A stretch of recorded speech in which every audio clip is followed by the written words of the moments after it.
mesmo sem a luz, conseguimos fazer a nossa oração. E talvez, se nós esforçamos, pode ser até a nossa melhor oração.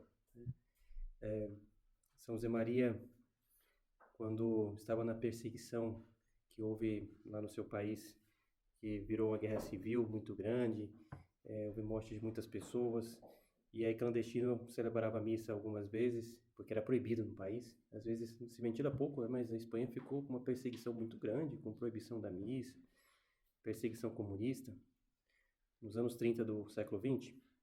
E aí houve um momento que ele celebrou a missa e um rapaz ficou comovido, depois escreveu no seu diário o fato de ter assistido uma missa à luz de velas como a gente, né? E depois de muito tempo, por causa da perseguição.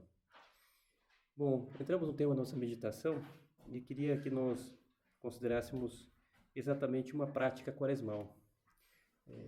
A quaresma costuma dizer que são 3 práticas as próprias da quaresma: o jejum, a esmola e a oração.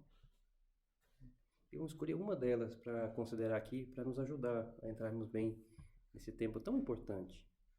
A oração. Depois, em outros momentos, vamos falar dessas outras práticas. Escolhi essa primeira porque, de certa forma, é a mais importante. Se eu vivo bem essa primeira, de certa forma, eu consigo viver as outras. E que a gente entenda muito bem o que é essa prática da quaresma, que serve para a vida.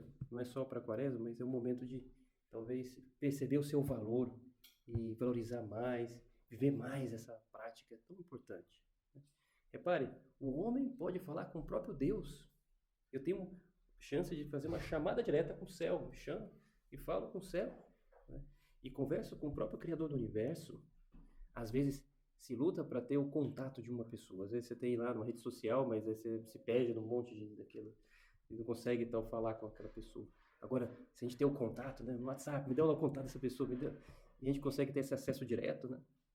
Pois bem, o homem tem o contato de Deus e pode conversar diretamente com Ele, né? E, aliás, Ele está desejoso de falar comigo. Então, que eu aproveite esse tempo da quaresma para aprofundar nesse mistério. O homem pode conversar com o próprio Deus e com o Criador, né? Agora, como fazer isso? Porque muitas vezes, imerso no nosso mundo, podemos pensar que a oração tem que me estimular como estimula um jogo de videogame, que aí tem lá os vários estímulos, como uma chamada de vídeo que eu vejo lá a pessoa e tal, e às vezes a oração sentimos dificuldade, porque estamos conversando com Deus que é por Espírito, e aí sentimos dificuldade. Como é que eu vou conversar com Deus? Porque eu queria uma resposta de Deus. E se eu digo que Deus responde? Responde. Responde ao modo divino, mas responde. Não é que vem uma voz do alto dizendo assim, faça isso, né? Uma voz assim, se vier, e às vezes eu posso achar estranho. Mas me responde de um modo profundo, né?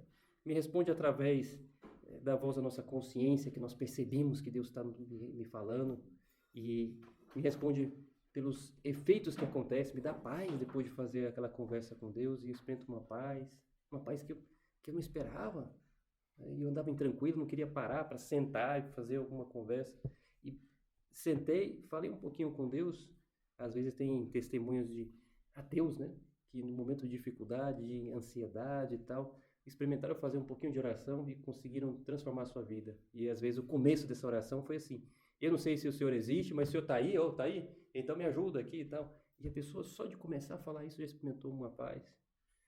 Estava fazendo um diálogo, não é um monólogo. Estava conversando com outro ser que sabe que vai lhe escutar, ou pelo menos que naquela dificuldade do ateu não sabia se existia, mas queria, porque passava uma angústia, e obteve a resposta na paz que experimentou no seu coração.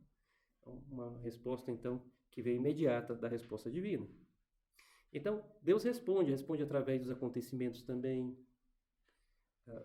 Às vezes é exatamente aquilo que eu estava conversando com Deus e depois acontece. Deus faz acontecer aquilo que eu tinha no meu coração, que eu não sabia como fazer, e se realiza, né? E aí vou vendo, puxa, só pode ser Deus, né?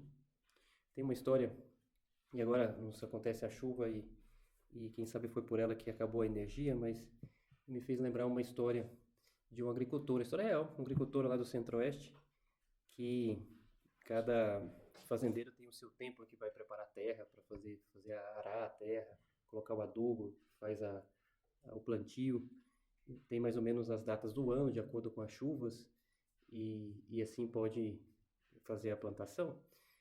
Então um deles adiantou a plantação, arou a terra e fez tudo, preparou tudo antes, e aí estava com um problema de consciência. E até veio perguntar para o padre, que era seu amigo, porque dizia: padre, agora eu já fiz tudo e agora eu vou até rezar para que Deus mande muita chuva, porque está tudo pronto. Se chover agora é o momento oportuno para que eu possa ter uma boa safra. Tem que chover agora. Mas eu fico com pena do meu vizinho, porque o vizinho atrasou o começo de preparar a terra e se chover agora vai atrapalhar completamente o plantio dele. Ele precisa de mais alguns dias. Mas aí como é que eu faço? Eu vou pedir para Deus para chover, mas vai prejudicar meu vizinho, né? Como é que eu faço, né?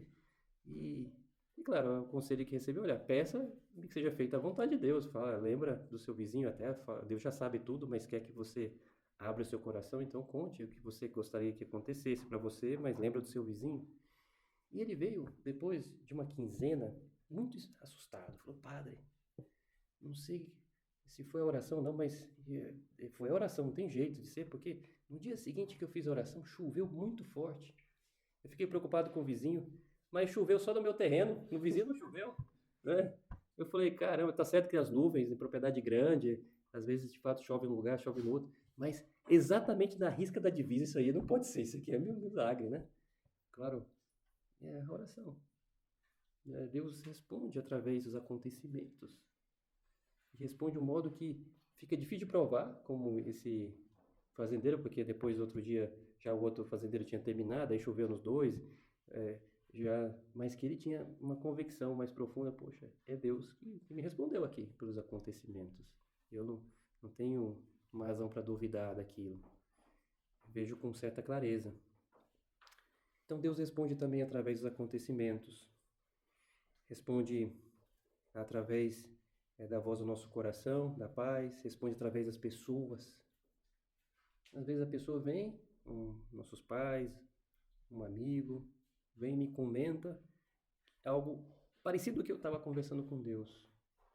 E aquilo veio como resposta: poxa, Deus me respondeu através dessa pessoa. Porque essa pessoa não me escutou minha oração, mas, no entanto, aquilo que eu estava falando com Deus era exatamente.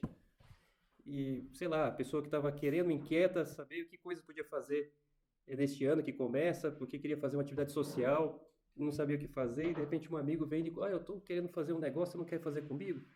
Caramba, eu estava exatamente pensando em que eu podia fazer, e você veio e me chamou. E no dia seguinte, depois que eu falei a minha oração, poxa, né, é Deus que responde através das pessoas. Então, que nós fiquemos sensíveis a essas respostas de Deus na oração, isso vai nos dando entusiasmo para fazer bem a nossa oração. Então, a primeira grande coisa ao saber da oração é que Deus responde. Queremos o estímulo? Então, poxa, tem o estímulo sim, Deus te responde. Vai te responder, vai falar. Mas o modo divino, mas vai falar, que é algo que enche muito no nosso coração. Eu gosto também de lembrar a história de uma pessoa que falava comigo e dizia: padre, eu sempre fiquei pedindo a Deus que falasse comigo na oração, e Deus me respondeu por 30 segundos e me deu uma tarefa para o ano inteiro. Eu fiquei até assustado, porque agora eu tenho tarefa para o ano inteiro, porque ele me falou um negócio que... Então Deus também fala, e fala às vezes, me dá uma tarefa, uma missão, algo que eu tenho que melhorar da minha vida, alguma exigência, e às vezes supõe um vencimento, né? Uma melhora de vida, que supõe então um compromisso. Mas se ele me deu uma missão, me deu força também para superar aquilo. Basta que eu comece a colocar em prática e já vou conseguir. Então Deus responde. Essa é a primeira grande coisa. Saibamos que Deus responde. Agora, como se faz essa oração? Tem infinitos modos, porque essa é uma conversa amorosa com quem queremos amar, ou com quem amamos. E às vezes uma oração se faz com gesto, como a comunicação não verbal que há, um gesto, um olhar, já transmite aquilo que sentimos no nosso coração. Quem nos ama muito, basta nos olhar, já sabe se a gente está triste, está contente, se está ansioso. As pessoas que nos amam conhecem, pois Deus também. Basta um olhar para um sacrário, agora que estamos aqui na capela, um olhar para uma imagem de Cristo crucificado, uma imagem de Maria, mãe de Jesus, aquilo já pode promover essa conversa. Mas há algumas ideias que podem nos ajudar a aprofundar uma certa técnica para que possamos viver bem essa oração. Talvez na quaresma e depois pegar como embalo para continuar como um ganho para a nossa vida. Há um quê de arte e um quê de técnica na oração. Um quê de arte porque depende de cada pessoa, como uma obra de arte, em que as pessoas, numa obra de arte, cada um faz do seu jeito, porque é uma condição muito subjetiva, a arte. Né? Às vezes os artistas têm dificuldade de transmitir como fazem a sua obra, porque, não sei se você já conversou com algum artista, né, mas às vezes seria profundamente artista, fica com as suas considerações, suas filosofias, aí você não vê conexão e tal, mas depois você vê a obra e fala, nossa, que bonito, né? Aí você pergunta, cara, como é que você fez isso? E às vezes a resposta do artista é desconexa. Bom, eu joguei a tinta e saiu. Pô, peraí, jogou a tinta e saiu. Você fez. Como é que você fez aí? Como é que é? Você mediu aqui a tela e tal? Não, foi assim e tal. Né? Porque é o dom que o cara tem e faz, e às vezes é difícil de transmitir. Tanto que a arte, exatamente nesse aspecto, se consegue transmitir com a convivência só. Eu fico do lado do artista, eu vou vendo como ele faz e vou tentando aprender um pouco, porque ele mesmo tem dificuldade de transmitir a sua arte. Nas escolas de arte antiga, né, daqueles mestres da pintura, muitas vezes se ficava do lado dele e via como ele pintava. Tinha muito de companhia do lado. É preciso, então, entrar na escola dos santos. Se eu quero aprofundar na oração, eu tenho que entrar na escola dos santos, ver como é que os santos falavam com Deus. E eles são os artistas e eu vou tentar imitar um pouco o que eles fazem. Aí, por isso, ajuda muito ler os escritos dos santos, né? Ler, porque eu vou pegando como que por osmose, né? Por contato direto, assim, como é que eles falavam com Deus, como é que eles tinham esse contato, e vou tentando um pouco imitar essa oração deles e vou tendo a minha experiência pessoal. Então, tem um pouco de arte que vem pela convivência. A leitura do Evangelho, a gente vai aprofundando também, vendo como que Cristo reagia diante das pessoas e vou tentando conversar com ele, lembrando de episódios da própria vida dele. Então, isso é muito bonito. Se a gente quer crescer na vida de oração, tem que saber que tem um quê de arte e a dificuldade de transmitir. Eu lembro uma vez de um artista que olhou a minha roupa, né? Agora pela escuridão talvez vocês não vejam, mas e olhou para mim a batina e falou: "Olha que bonito esse amarelo da sua batina." Aí eu falei: "Poxa, eu não tô vendo, não tem mancha amarela, não tem. Olha, não sei se está vendo, mas não é amarelo não, né? Não, é porque o amarelo, quando faz a pintura, o amarelo dá um realce, quando você pinta o preto e faz um amarelo, então dá um realce." Pô, não vi esse negócio não, mas tudo bem, se você tá vendo amarelo nesse preto, ok, beleza. Então ele vê coisas, né, e tal. É o artista que tem a sua habilidade, e também vou começar a ter essa minha habilidade de conversar com Deus, de ter essa intimidade com Ele, pegando carona na escola dos santos. Então, é muito bom que eu leia esses escritos.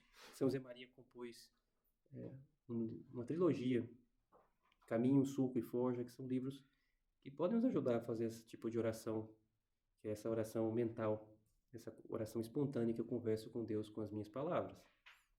Aí posso olhar esse livro, se eu não tenho, posso baixar na internet, e aí eu posso pegar lá, né, e pegar carona no como ele fazia a sua oração, né? Então, pego a Imitação de Cristo, que é outro livro muito bonito, né? A própria Escritura, leio alguma palavra, uma passagem, e aí só de ler um pouquinho já posso sentir vontade de conversar com Deus. Então, há um pouco de arte. Mas há um pouco de técnica também. Um pouco de técnica que nos ajuda para que essa conversa com Deus funcione.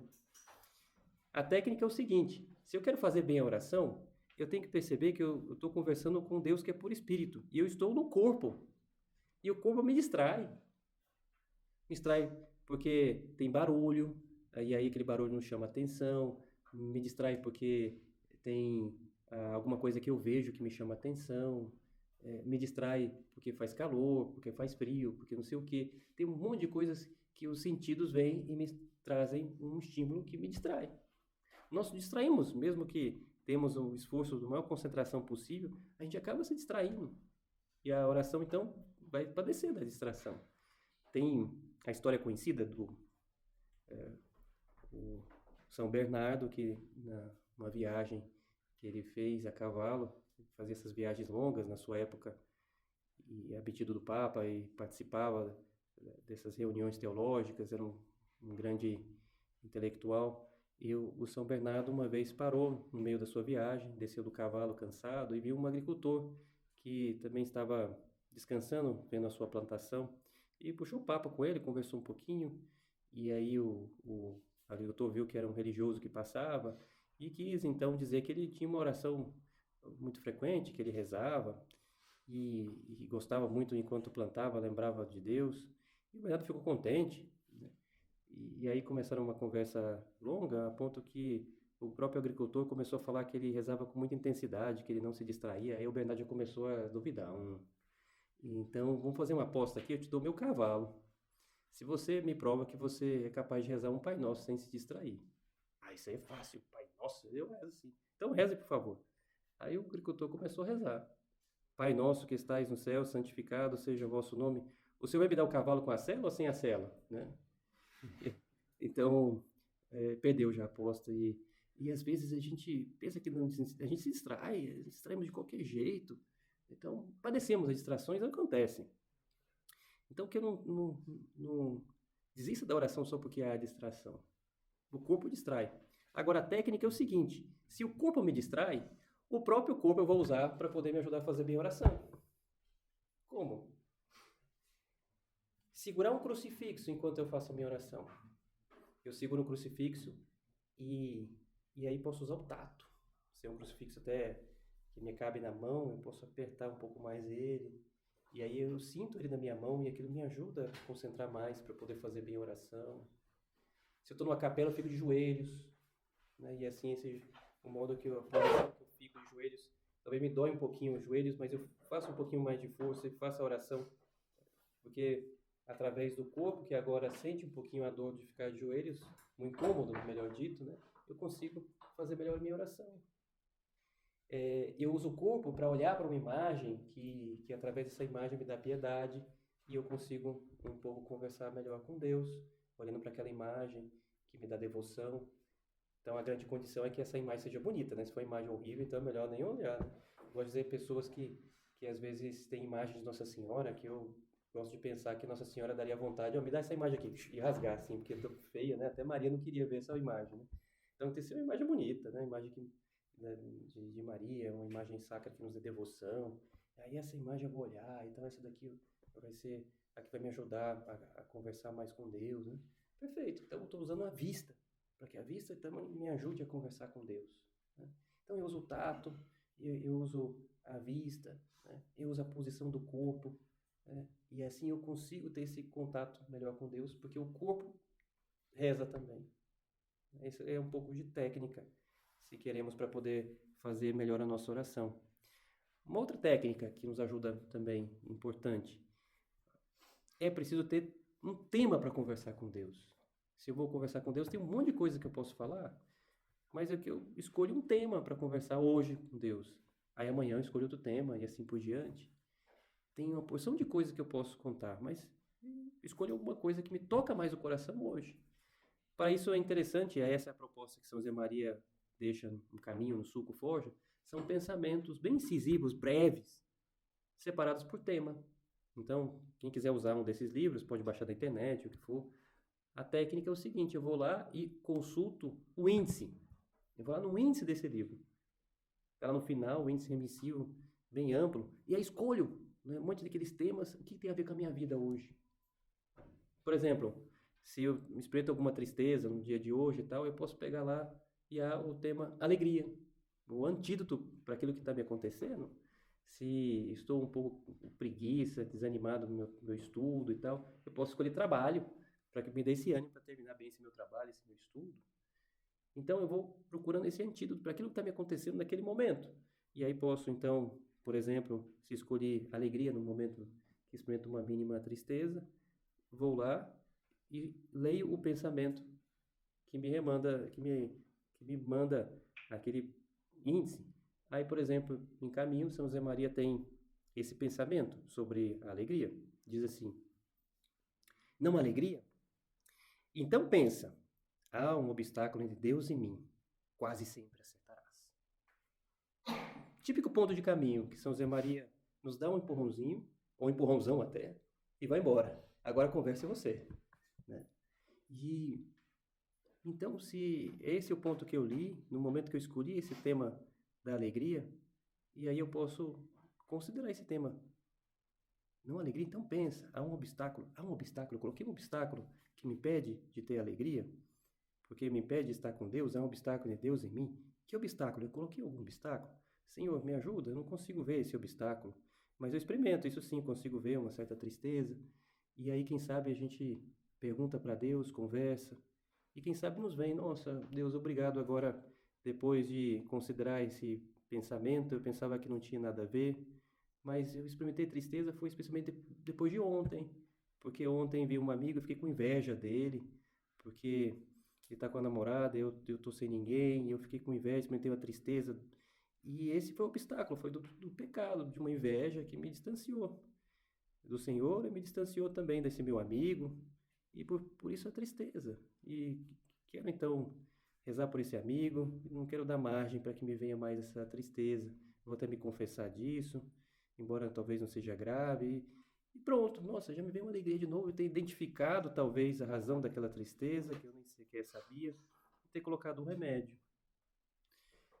Como é importante, então, fazer a nossa oração com um tema. São José Maria gostava de dizer, o tema da minha oração é o tema da minha vida. Então, se eu, de fato, faço isso, aquela oração tem peso, aquela oração é uma oração pessoal. É bom que a minha oração seja cada vez mais pessoal.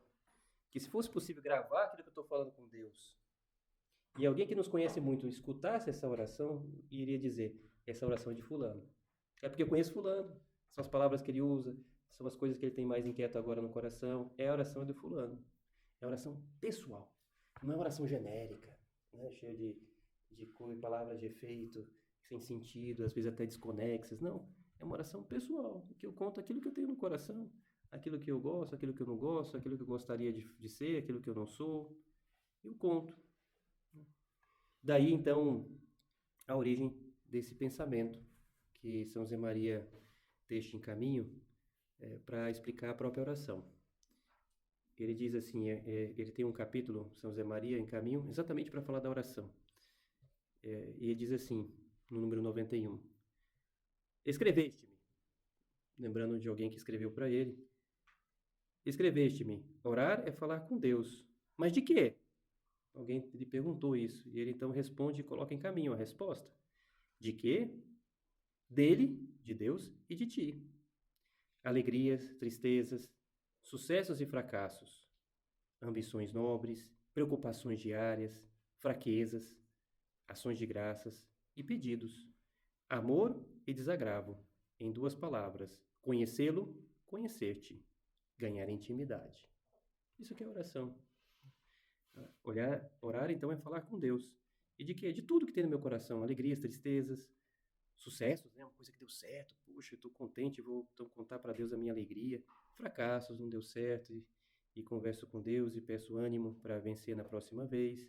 Ambições nobres, um sonho que eu gostaria, eu queria passar nesse concurso, eu queria influir na sociedade, eu queria mudar um pouco o Brasil.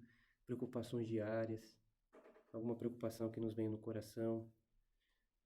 Fraquezas, cair num pecado, e Deus me ajuda a não cair mais. Ações de graças, né? Eu agradeço a Deus. Pedidos, amor e desagravo, que é pedido de perdão.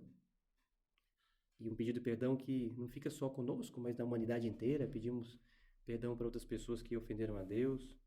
Em duas palavras, conhecê-lo, então a gente conhece mais a Deus, e conhecer-te, conhecer a mim mesmo. A oração é um grande artifício para conhecer a mim mesmo. Ganhar intimidade. Né? Ganho intimidade com Deus. Então, a oração há um quê de arte, que a gente aprende pela Escola dos Santos, há um quê também de técnica. E aí eu ensinei um pouco como fazer a oração mental, que é essa oração espontânea, em que utilizamos um livro de apoio que me suscita bons pensamentos. É uma espécie de texto motivador, como da redação do Enem, textos motivadores. Então, eu leio um texto, ele me motiva para que eu possa fazer a minha oração. Uma última ideia para terminarmos, que é importante também que nós saibamos a força que me dá as orações. Eu dizia que eu percebo a oração pelos seus efeitos, e um dos grandes efeitos que dá a oração é uma coragem muito grande de mudar nossos defeitos, uma coragem muito grande para empreender grandes obras. Há um episódio no Evangelho que nós vamos lembrar no final da Quaresma, que é o episódio da oração no horto, em que Jesus ora muito próximo da sua morte. Aquela oração sentida de Cristo no momento em que está a ponto de morrer por nós. Pai, se é possível, afasta de mim este cálice, mas não se faça a minha vontade, mas a tua. E Cristo orava profundamente, falava com o Pai, suou sangue. Esse suor, dizem os entendidos, é próprio de alguém que passa uma angústia muito grande. E aí rompem os capilares sanguíneos, naquele momento que a pessoa experimenta essa angústia, a ponto que o efeito é como um suor de sangue. Tudo por uma aflição psicológica grande, diante de uma dor, de uma pena que vai sofrer. E era isso que Cristo sofreu naquele momento. E então fazia a sua oração e pedia ao Pai que fizesse a vontade de Deus e não a sua. E a vontade de Deus era que ele, de fato, morresse para a nossa salvação. E aí, depois daquela oração sentida, em que Cristo faz essa oração com os apóstolos que estão lá dormindo, Jesus pede a companhia dos apóstolos, separa Pedro, Tiago e João, e eles não rezam com Jesus, ficam dormindo. Minha alma está triste até a morte de Jesus. Ficai aqui comigo, vigiai.